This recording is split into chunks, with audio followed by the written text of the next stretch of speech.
Praise the Lord. வசனம் சொல்லுது, நீங்கள் காற்றையும் பார்க்க மாட்டீர்கள், மழையையும் பார்க்க மாட்டீர்கள், இந்த பள்ளத்தாக்கு தண்ணீரால் நிரம்பும் ஆண்டவர் சொல்லுகிறார்.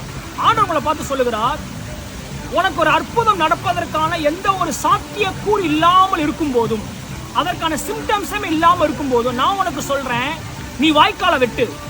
நீ வாய்க்கால வெட்டு. வாய்க்கால வெட்டுற அர்த்தம் என்ன? நீ விசுவாசமா செயல்படு.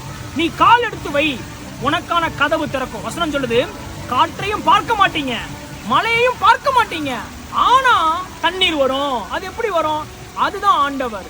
ஆண்டவர் சூழ்நிலைகளை தன்னோடு இணைத்து செயல்படுறவர் அல்ல, சூழ்நிலைகளுக்கு மேலாக செயல்படுகிறவர். உங்களை பார்த்து சொல்றாரு, நீ விசுவாசமா வாய்க்கால வெட்டு, விசுவாசமா ஆக்ஷன் எடு, பாஸ்போர்ட் எடு, அந்த ஆபீஸ்க்கு அந்த கம்பெனிக்கு நீ உன் வேலைக்கான இதை போடு, நான் அதற்கான சூழ்நிலையை உண்டு பண்ணுவேன், தண்ணீர் நிரம்பும். God bless you. Have a blessing day. Amen.